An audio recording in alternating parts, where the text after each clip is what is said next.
The events in Manchester have sent shockwaves right around the world, and now Australia's Muslim leaders are speaking out against the atrocity. Joining us now, Dr Jamal Rifi, who's a prominent figure in Sydney's Lebanese Muslim community, and Sheikh Imam Tawhidi from the Islamic Association of South Australia.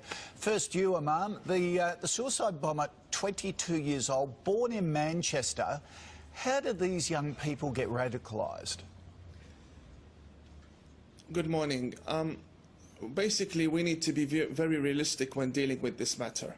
You have a 22-year-old who gets radicalized over 2 or 3 sermons within a Friday mosque gathering, and the killer of Curtis Chang in Sydney was 15-year-old, and just on the 23rd of this month, 2 days ago, we had a 22-year-old female who is now being arrested, or was arrested, after having ties with ISIS in Adelaide. Now, this age is an age where someone would expect people to be going out, having fun, but no, we have a large number of youth that are being radicalized.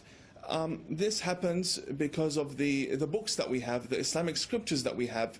They push the Muslim youth to believe that if you go out there and you kill the infidel, that's how you will gain paradise. But they're listening to preachers, if you like, sermons, 2 or 3 sermons by clerics like yourself, radical clerics.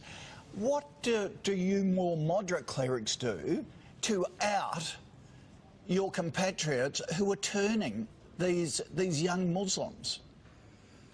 Well, it is very hard being a peaceful, moderate person within a society that is infested by extremist Muslims. I will not deny this fact. We have a large number of Muslims that are extremists, even in Australia, and we see them when they come out in the Sydney riots, and we see them attacking the police. So we're being infested by radical clerics here in Australia? Yes, clerics and followers as well, and I've said this to many government authorities, and I'd like to show you something. I bought this 2 days ago from a shop within Melbourne. This is Al-Qaeda's flag. These are stickers that are being sold for a few dollars. They have them on their windscreens. They have them everywhere. Now, I know that these things can be obtained from anywhere, even online or even on the internet. But when you have stores openly selling these items with full audacity and creating this jihadi atmosphere for the youth to put on their cars, fully modified cars now, instead of having stickers. So you're saying, do you believe our authorities should have more powers to get rid of these radical clerics and paraphernalia like that? I think we've got to get tougher. I think our authorities have misunderstood the situation.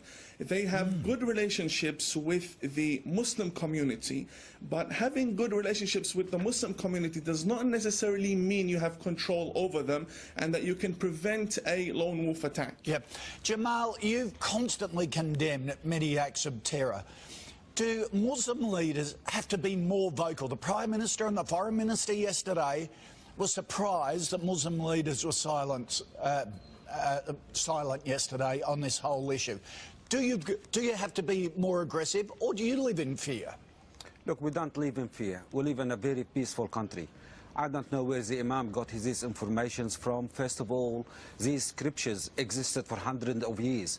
They didn't incite for violence or terror act. It is an ideology of the so-called Islamic State and Daesh, and they are actually targeting the vulnerable young people, impressionable people. But we are Australian. Our Prime Minister has expressed the feeling of the nation, and that includes Australian Muslims. Our Grand Mufti only yesterday, our Grand Mufti have condemned this act. We have shouted from the rooftops our condemnation of these acts. Now, Imam, what more can we do? Only last Jamal, week... Imam, you're shaking your head. Is there a disconnect between Muslim leaders? I disagree. I disagree.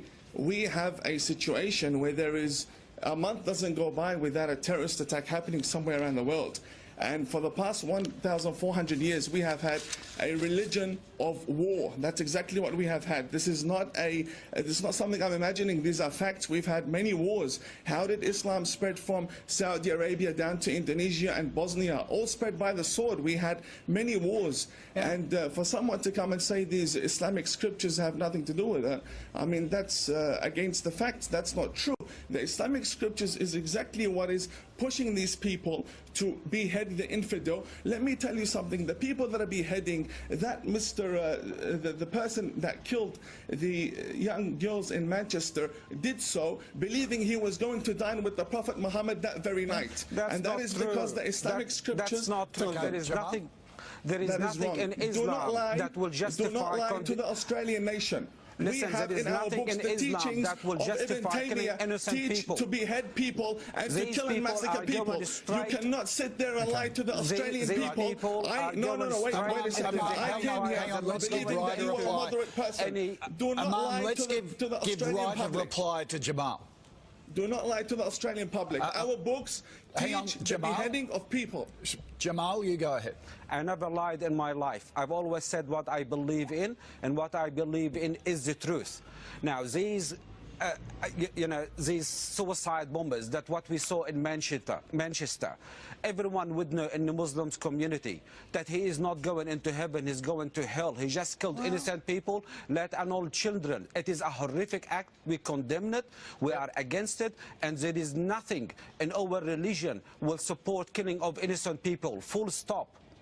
Okay. All right. Thank you for you both for your time this morning. I appreciate it. Thank you. God bless you. Sam, just...